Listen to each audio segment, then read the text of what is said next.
The shuttle door opened with a soft hiss. Taman stepped forward and looked around the alien ship. Everything was bigger than he expected. The walls curved upward like they were inside a giant egg. Strange blue lights ran along the floor in patterns that hurt his eyes if he looked too long. "Welcome," aboard the Serenity's Edge, said a voice that sounded like clicking and buzzing mixed. Together, Taman turned to see his first real alien. The creature stood on 6 legs and was about as tall as his shoulder. Its body looked like a cross between a grasshopper and a lobster. 2 large eyes sat on the sides of its head, and it had 4 arms that ended in hands with too many fingers. "I am Ambassador Click of the Vectar people," the alien said. The voice came from a small box hanging around its neck.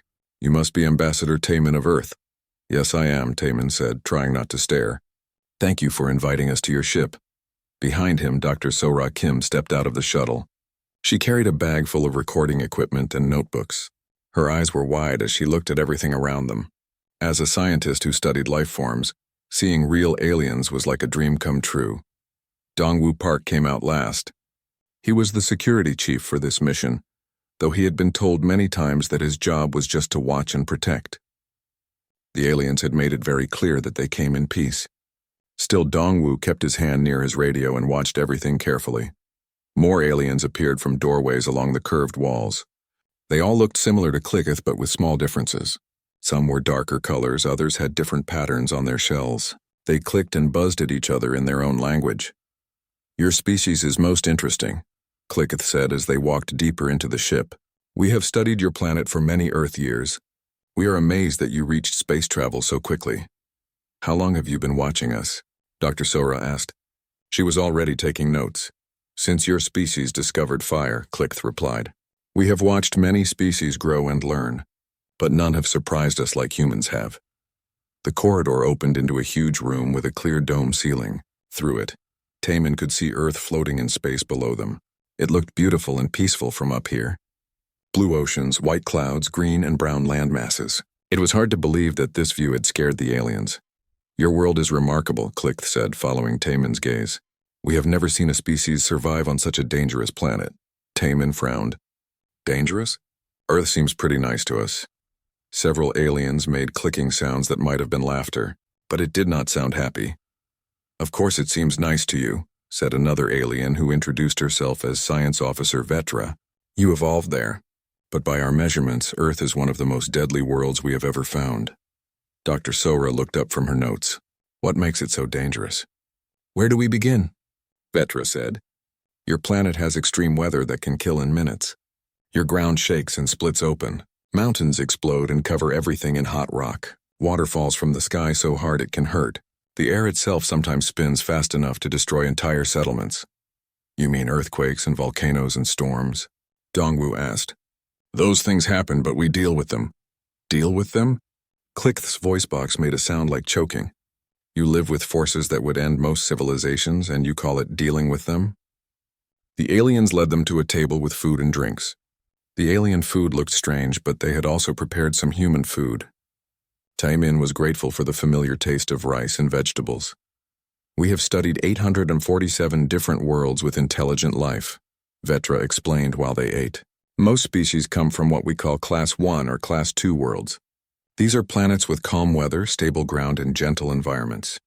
"What class is Earth?" Dr. Sora asked. "We rate worlds from Class 1 to Class 6, Clicketh said. "Class Y worlds are garden planets with almost no dangers. Class 6 worlds are so deadly that life should not be possible. Earth is a Class 7 world." Taman nearly choked on his rice. "Class 7? But you just said Class 6 was the highest." "We had to create Class 7 specifically for Earth," Vetra admitted. "No other planet we have found comes close to being so dangerous while still having intelligent life." The humans looked at each other. Earth was dangerous compared to other planets, but it was the only world they knew. To them, dealing with weather and natural disasters was just part of life. "The most amazing part," Clicketh continued, "is not just that you survived. You grew strong. You became the most successful species on your planet. You learned to control your environment instead of just hiding from it. Other species usually take many thousands of years longer to develop technology," Vetra added. "They grow slowly and carefully on their safe worlds. But humans? You had to adapt quickly or die. This made you clever and tough in ways we have never seen." Dr. Sora was writing as fast as she could. This was incredible information. Humans were not just rare because they were smart. They were rare because they came from a world that should have killed them. We would like to learn more about how you survived such conditions, Clickth said. Perhaps you could tell us about the creatures you had to compete with? We are especially curious about your predators. Dongwu laughed. Sure, we can talk about animals, though most of the really dangerous ones are not much of a problem anymore. The aliens clicked excitedly among themselves. Not a problem anymore? Vetra asked. How did you make deadly predators not a problem? Well, we learned to avoid them, or we moved them to places where they would not bother people, Taemin explained. Some we made extinct by accident when we were less careful about the environment. The clicking got louder and more excited. You made apex predators extinct by accident? Clickth asked in what sounded like awe. Some of them, Dr. Sora said. We tried to protect endangered species now that we know better. The aliens were quiet for a long moment. We think, Clickth said finally, that we should show you something. Tomorrow we will take you to our Museum of Apex Predators. It contains examples of the most feared creatures from worlds across the galaxy. We believe you will find it educational to see what other species consider truly dangerous. That sounds fascinating, Dr. Sora said immediately. Yes, Vetra agreed. We think it will help you understand just how remarkable your species really is. As the humans were shown to their guest quarters for the night, they had no idea that the aliens were planning to show them the creature they feared most in all the galaxy, a creature from Earth itself. The next morning, Clickth and Vetra met the humans after breakfast. They seemed excited about something, clicking and buzzing more than usual. Other aliens had joined them, all wanting to see what would happen. Today will be very special, Clickth announced. We will show you the Museum of Apex Predators.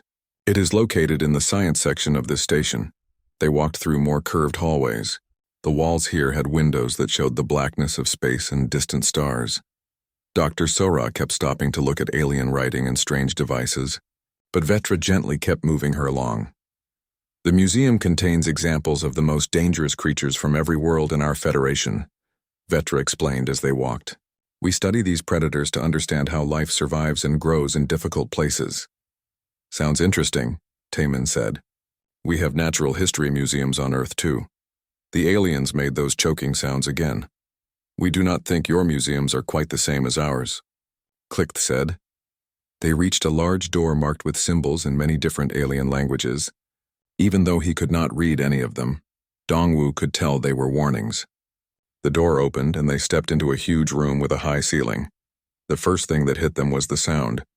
Roars, growls, screams, and other noises came from all directions.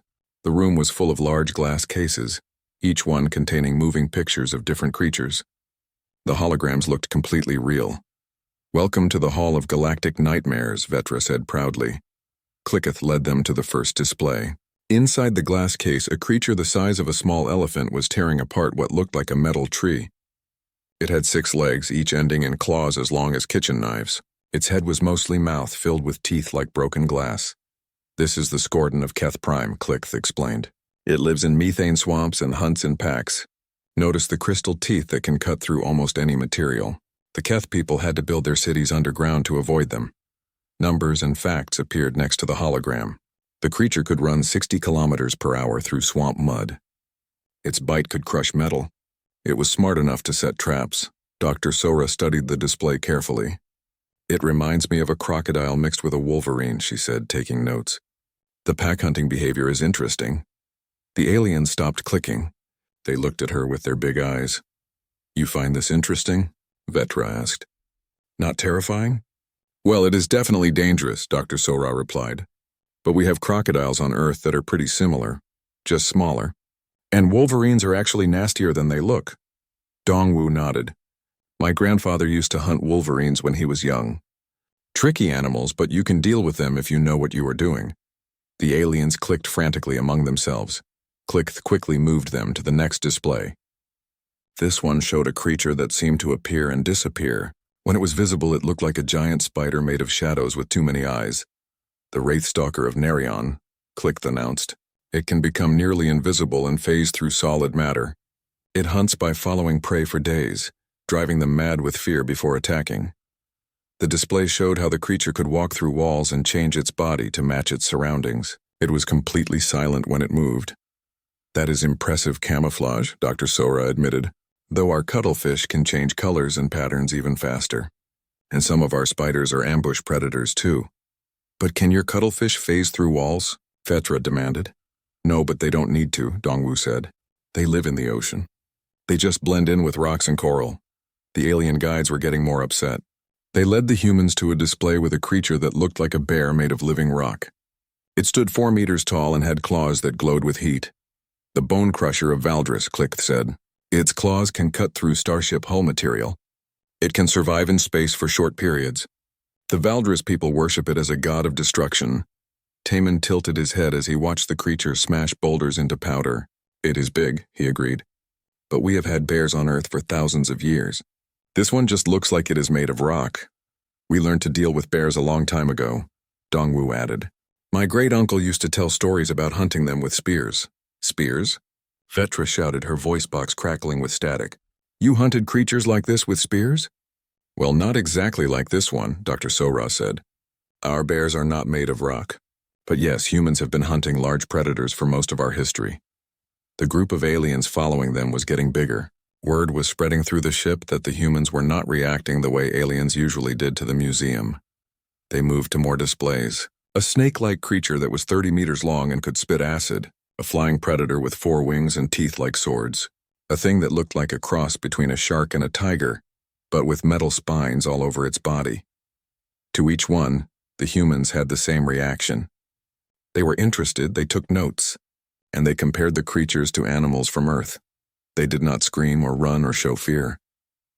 Your acid spitter reminds me of a cobra, Dr. Sora said about the snake creature.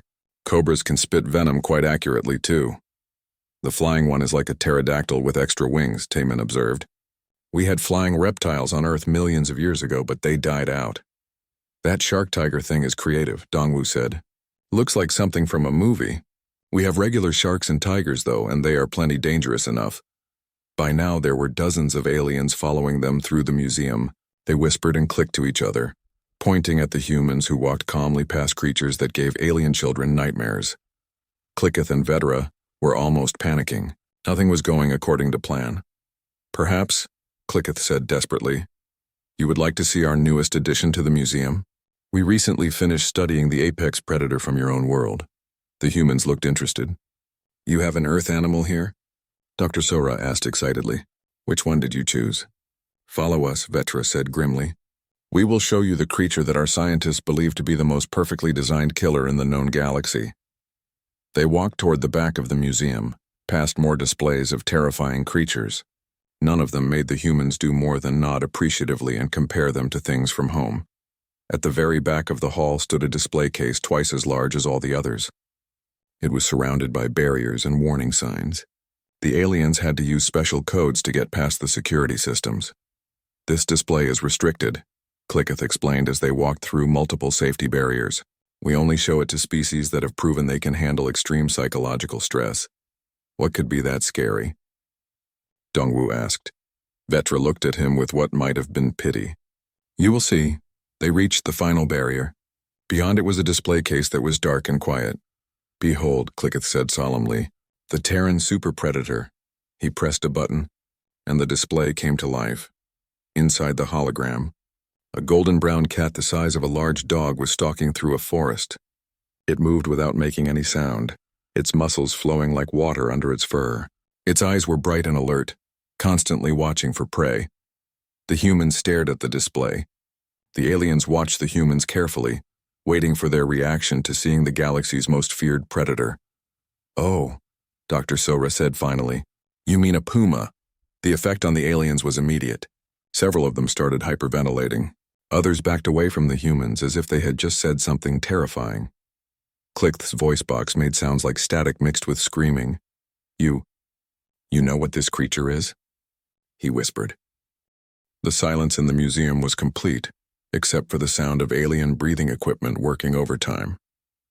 Clickth stared at Dr. Sora like she had just casually mentioned the name of an ancient demon. You call it by name? Vetra whispered, her voice box barely working. Well, yes, Dr. Sora said, looking confused. It is a puma, also called a mountain lion or cougar, depending on where you live. They are pretty common in many parts of Earth. The hologram continued showing the puma moving through the forest. Statistics appeared around the display in alien writing that translated into human text. The numbers were impressive. The puma could jump 5 meters straight up or 12 meters forward. It could run 80 kilometers per hour in short bursts. Its bite force could crush bones. Look at these specifications, Clicketh said, pointing at the display with a shaking hand. Perfect stealth capabilities, incredible jumping power, bone-crushing bite force, and most terrifying of all, it is a solitary hunter. So? Dongwu asked. Lots of big cats hunt alone. No, you do not understand, Vetra said frantically. Most apex predators we know hunt in packs because they need help to take down large prey. But this creature is so deadly that it needs no assistance. It kills alone because it can kill alone. Dr. Sora watched the puma in the hologram stalk a deer. It moved like flowing water, completely silent on the forest floor. When it struck, the attack was over in seconds. They are good hunters, she agreed. But they are not the most dangerous animals on Earth, not even close. Every alien in the room made choking sounds. Not the most dangerous. Clicketh's voice cracked through his translator. Our xenobiology team spent 3 years studying this creature. They determined it was the perfect killing machine. Your scientists did good work, Taman said diplomatically. Pumas are definitely impressive predators. But humans and pumas have lived together for thousands of years. Lived together, Vetra repeated faintly. Sure, Dongwu said.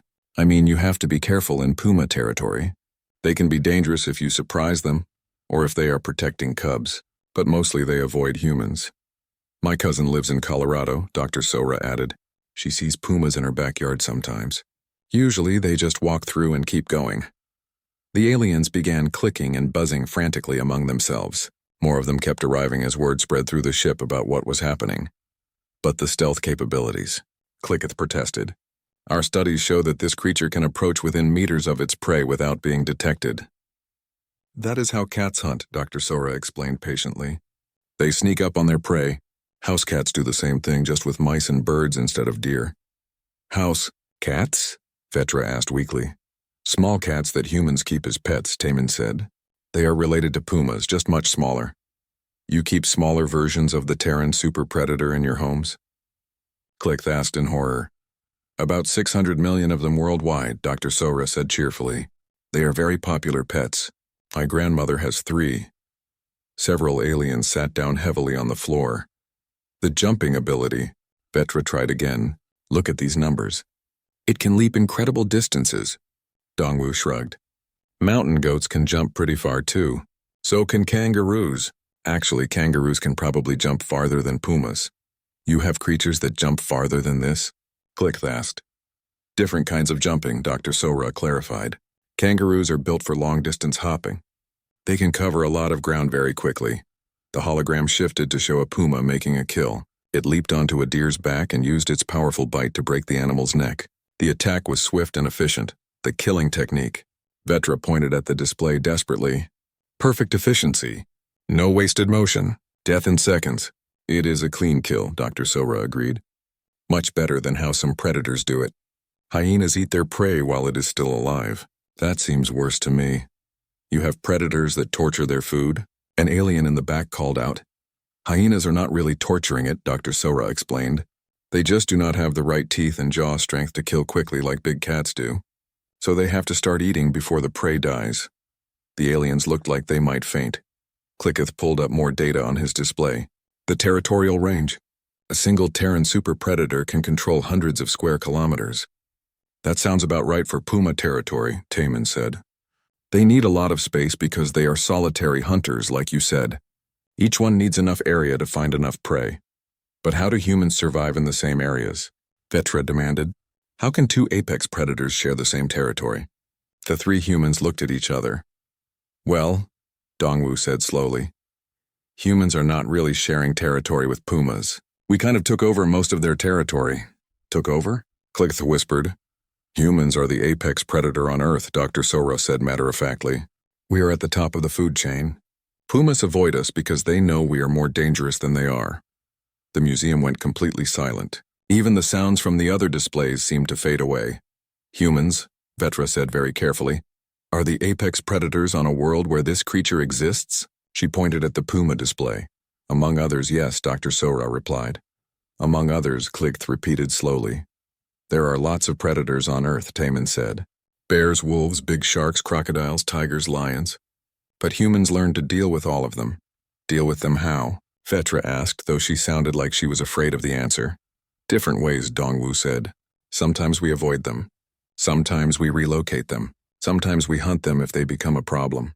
You hunt creatures like this? Clickth gestured at the Puma. When necessary, Dr. Sora said. Though these days we usually try to relocate problem animals instead of killing them. We have learned it is better to keep ecosystems balanced. My great-grandfather used to hunt pumas with dogs, Dongwu added, back when they were more of a threat to livestock. With dogs? Vetra shrieked. Sure, tracking dogs, Dongwu explained. Dogs would follow the scent trail and tree the puma. Then the humans would... Well, you know, the aliens did know. They were all staring at the humans with a mixture of awe and terror. Let me understand this correctly. Clickth said slowly. Humans are the dominant species on a world full of creatures like this Terran super predator. And when these creatures cause problems, humans hunt them down using domesticated pack hunters. That is pretty much right, Taman agreed. And you consider this normal? Vetra added. It is our world, Dr. Sora said with a shrug. What else would we do? An alien near the back of the crowd raised one of his 4 arms. If pumas are not your most dangerous predator, what is? The 3 humans thought about this question seriously. In the water, probably great white sharks, Dr. Sora said finally. Or maybe orcas. On land, polar bears are pretty tough, Dongwu added. Although, Taman said thoughtfully, if we are being honest, humans are probably the most dangerous predators on Earth. We are the ones who ended up in charge. The aliens began hyperventilating again. You are saying, Clickth whispered, that the Terran super predator is not even the most dangerous creature on your world? Not really, no, Dr. Sora confirmed. And the most dangerous creature on your world is humans? By a pretty wide margin, Dongwu agreed. The museum erupted in clicking, buzzing, and what sounded like several different kinds of alien screaming. The chaos in the museum lasted for several minutes. Aliens ran around clicking and buzzing in panic. Some were trying to call other parts of the ship. Others were arguing loudly in their own languages. A few just sat on the floor and stared at the humans. Clicketh finally managed to restore some order by making loud warning sounds through his translator. Gradually, the other aliens settled down, though they all kept their distance from the human visitors. I think, Clicketh said carefully, we need to have a longer conversation about this. They moved to a quiet meeting room away from the museum. The room had soft chairs that adjusted to fit different alien body types. The humans sat together on one side of a table while about 20 aliens crowded around the other side. Let us start from the beginning, Vetra said, pulling out what looked like an alien tablet. You said humans are the apex predator on Earth. Can you explain what this means? Dr. Sora thought for a moment.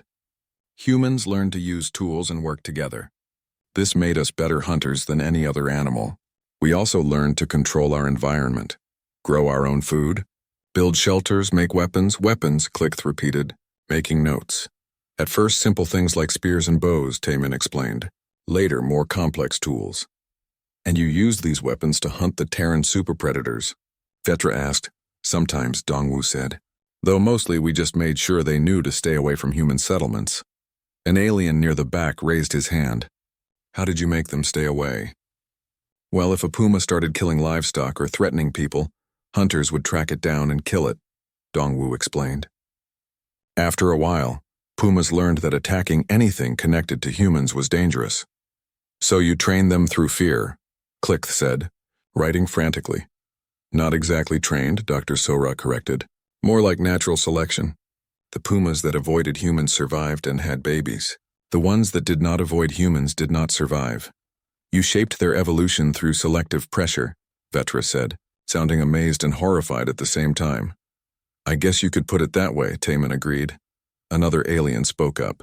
You mentioned that humans domesticated dogs. Can you explain this process? Oh, that is a great story, Dr. Sora said, brightening up. Thousands of years ago, humans and wolves started working together. The wolves helped humans hunt and humans shared food with the wolves. You formed a hunting partnership with pack predators? Click asked weakly. Over time, we bred the wolves to be more friendly and obedient, Dr. Sora continued. Eventually, they became dogs. Now we have hundreds of different types of dogs, all bred for different purposes. Different purposes? Vetra inquired. Some for hunting different kinds of prey, Dongwu explained. Some for guarding property. Some for herding other animals. Some just for companionship. You created specialized subspecies of pack hunters, an alien whispered. And you mentioned keeping cats as well? Click asked. House cats are great for controlling rodent populations, Dr. Sora said. Plus they are cute and affectionate. Most humans love having pets. So humans keep both pack hunters and solitary hunters as companions, Vetra summarized. Don't forget about birds, Taemin added. Lots of people keep parrots and other birds as pets. Birds? Several aliens asked at once. Aerial predators, Dr. Sora clarified. Though pet birds mostly eat seeds and fruit, we also used to use falcons and hawks for hunting. Aerial predators that hunt for humans, Click noted. Used to, Taemin emphasized. Falconry is mostly a hobby now. An alien who had been quiet until now spoke up. What about the other predators you mentioned? Bears and sharks? Bears are mostly not a problem, Dongwu said. We build our settlements away from their territory, or we relocate bears that wander too close to towns. How do you relocate a bear? Vetra asked. Tranquilizer guns, Dongwu replied. Shoot them with a dart that makes them sleep, then move them somewhere far from people. You have weapons that can subdue large predators without killing them. Click's voice was getting higher. Sure, very useful for wildlife management, Dr. Sora agreed. What about sharks? Another alien asked. Sharks live in the ocean, so we don't interact with them much, Taemin said, though some humans hunt them for sport or food. Humans enter the shark's territory voluntarily? Vetra asked in disbelief. Swimming and surfing are popular activities, Dr. Sora said. Shark attacks are actually very rare. You are more likely to be struck by lightning. But surely you must fear something, Clicketh pleaded. What do humans consider dangerous? The three humans thought about this seriously. Disease used to be a big problem, Dr. Sora said finally. But we developed medicine and vaccines to deal with most of that. Natural disasters can be dangerous, Taemin added. Earthquakes, hurricanes, volcanic eruptions. But we have warning systems and emergency procedures. Other humans are probably the biggest threat to humans, Dongwu said honestly. Other humans? Several aliens asked. Wars, crime, accidents, Dongwu explained. Most human deaths are caused by other humans or by human technology. The aliens were quiet for a long moment. So let me understand, Clickth said slowly. Humans are not afraid of apex predators because humans are apex predators. The things that threaten humans are other humans and the forces of nature itself. That sounds about right, Taemin agreed. And when natural forces threaten humans, you develop technology to predict and defend against them, Vetra continued. We try to, Dr. Sora said, and you have turned multiple species of predators into hunting companions and pets. Over thousands of years. Yes, Dongwu confirmed. Another alien raised his hand. Earlier you mentioned hunting. Do humans still hunt for food? Some do, Dongwu said. Though most humans get food from farms and stores now. Hunting is mostly for sport or to control animal populations. Control populations? Clickth asked. Sometimes there are too many of certain animals in an area, Dr. Sora explained. Without enough natural predators to keep the numbers down, they can damage the environment or starve. So humans hunt some of them. Humans act as predators to maintain ecological balance, Vetra said, writing notes rapidly. We also reintroduce predators sometimes, Dr. Sora added. There are programs to bring wolves back to areas where they were eliminated. You deliberately reintroduce apex predators to areas where humans live? An alien asked incredulously. Not where humans live, Taemin clarified. To wilderness areas where they can help keep deer and elk populations healthy. So humans manage entire ecosystems, Click summarized. You control which predators live where and how many of each species are allowed to exist. We try to, Dr. Sora said. We made a lot of mistakes in the past, but we are learning to do better. The room fell silent again as the aliens processed this information.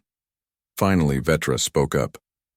I think we need to contact the Galactic Federation Council immediately. Why? Taemin asked, suddenly worried. Is something wrong? Clicketh looked at him with what might have been sympathy. We need to completely revise our assessment of Earth and humanity, he said. And we need to warn the other member species what they are dealing with. Warn them about what? Dr. Sora asked. That humans are not just survivors from a death world, Vetra explained. You are the death world's apex predator. There is a very big difference. The aliens began clicking and buzzing among themselves again, but quieter this time. They kept glancing at the humans with expressions that mixed awe, respect, and just a little bit of fear. Is that a problem? Dongwu asked. Oh no, Click said quickly. It just means we need to update your application to join the Federation. Update it how? Taemin inquired. Vetra looked at her notes. Well, for starters, we are going to have to create an entirely new classification system. 3 days later, the atmosphere on the ship had completely changed. Word had spread through the entire Galactic Federation fleet about the human revelations. Everywhere the human delegation went, aliens stopped what they were doing to stare at them. The humans found it amusing at first, but it was getting a bit uncomfortable. Why is everyone looking at us like that?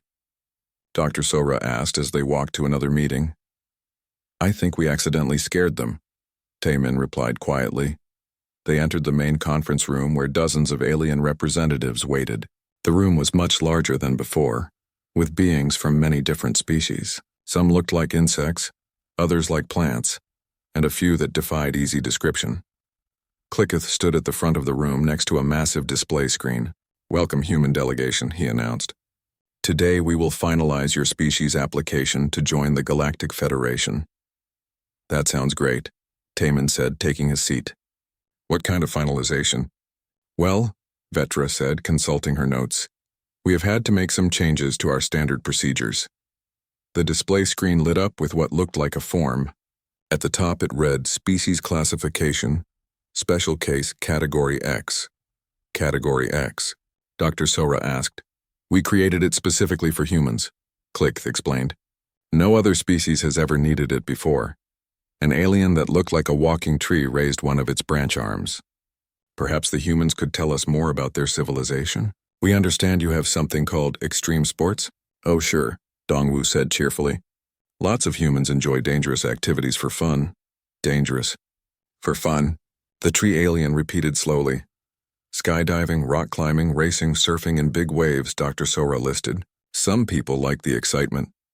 You voluntarily put yourselves in danger for entertainment, Vetra said, writing notes. What about this activity called hunting? Asked a purple alien with too many eyes. Our research indicates humans still do this recreationally. Some do, Dongwu agreed. Though there are rules about what you can hunt and when. And you use weapons for this? The purple alien continued. Usually, Dongwu said. Rifles, bows, sometimes just cameras if you are not actually hunting for food. Cameras? Click asked. Photo hunting, Dr. Sora explained.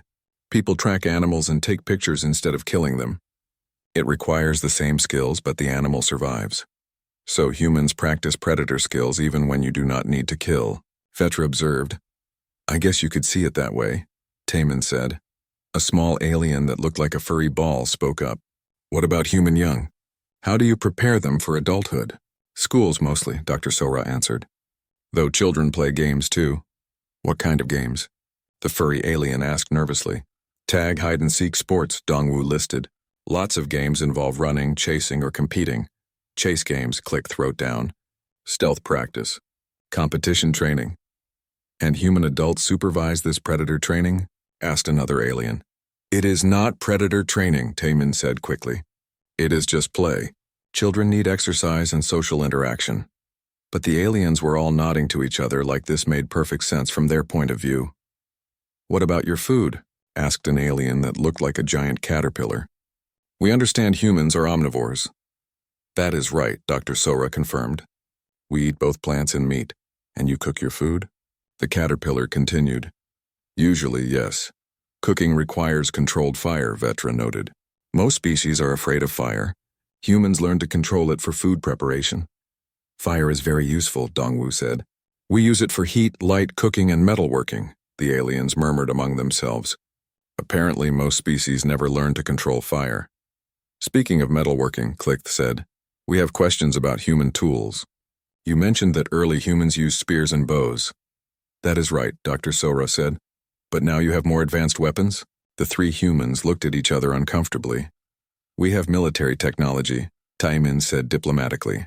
But we prefer not to discuss weapons with other species until we get to know each other better. Very wise, several aliens said at once. However, Clicketh continued, we did research human history. You have something called the nuclear bomb? Ah, Taimin said. Yes, we do. The room went very quiet. And humans have used these weapons? Vetra asked carefully. Twice, many decades ago, Dongwu said. It was terrible. We learned that such weapons should never be used again. But you still have them? Asked the purple alien. Several countries do, Dr. Sora admitted, though there are treaties to control them and reduce their numbers. Humans developed weapons capable of destroying entire cities, Clickth said to the room. Realized they were too dangerous to use, but kept them anyway as a deterrent. That is actually pretty smart, admitted the tree alien. It gets worse, Vetra said, reading from her research. Humans have weapons called assault rifles that can fire hundreds of projectiles per minute, and they are legal for civilians to own in some areas. Only with proper permits and background checks, Taimin said quickly.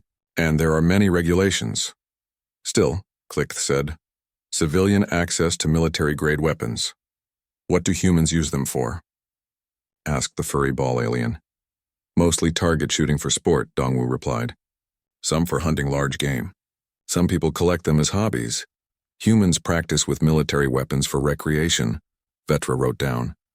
The meeting continued for hours. The aliens asked about human sports, competitive physical contests. Human medicine, surgery seemed to fascinate and horrify them. And human entertainment, action movies were apparently terrifying to most species. Everything the humans described as normal life seemed to reinforce the aliens' new understanding of humanity as casual apex predators. I think we have heard enough for now, Clickth finally announced. The Federation Council will now vote on humanity's application. The aliens huddled together, clicking and buzzing in dozens of different languages. The discussion went on for quite a while. Finally, they returned to their seats. The Galactic Federation is honored to welcome humanity as our newest member species, Clickth announced. The humans smiled and shook hands with the aliens who were willing to get close enough. However, Vetra continued, there are some special conditions. What kind of conditions? Taimin asked.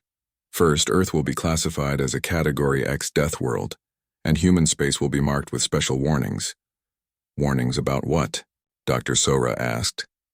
That humans are the apex predator species from the most dangerous planet we have ever encountered, Clicketh explained. Other species have the right to know what they are dealing with. Second, Vetra continued, humans will be appointed as the Federation's official consultants on dangerous predator management. That sounds useful, Dongwu said. Third, all human representatives must undergo cultural sensitivity training. Why? Taimin asked. So you learn to stop casually mentioning things that give other species nightmares, Clickth said pointedly. Like what? Dr. Sora asked innocently. Like the fact that you keep apex predators as pets, Vetra replied. Or that you hunt for sport. Or that children practice predator skills as games. We will try to be more careful, Taimin promised. Finally, Clickth said, we would like to establish an embassy on Earth, if that is acceptable. Of course, Taimin agreed. We would be happy to host your embassy, just not anywhere near the Terran super predators, Vetra said nervously. You mean not near Puma territory? Dr. Sora asked. That should be fine. Most of our major cities do not have pumas. What about the smaller predators you mentioned? Asked the furry alien. The house cats? Oh, those are everywhere, Dongwu said cheerfully. But do not worry, they are friendly. The aliens all made worried clicking sounds. Perhaps, Clicketh suggested, the embassy should be on a space station instead. Whatever makes you comfortable, Taimin agreed. As the meeting ended and the humans prepared to return to Earth, they overheard Clicketh talking to another alien representative. Remember the most important lesson from today, Clicketh was saying. When a human says their most feared predator is just a puma, that tells you everything you need to know about humans. They do not fear it because they are worse than it is. How much worse? The other alien asked nervously. They made it afraid of them, Click replied. Dr. Sora smiled to herself as she listened. She was already looking forward to the next cultural exchange. She was planning to introduce the aliens to the concept of human extreme sports. She had a feeling rock climbing and base jumping would be very educational for their new alien friends. Back on Earth, humans continued their normal lives, completely unaware that they had just become the most respected and slightly feared species in the galaxy. And in space, the word spread quickly among alien civilizations. Be polite to the humans. They are the ones who made the Terran super predators afraid.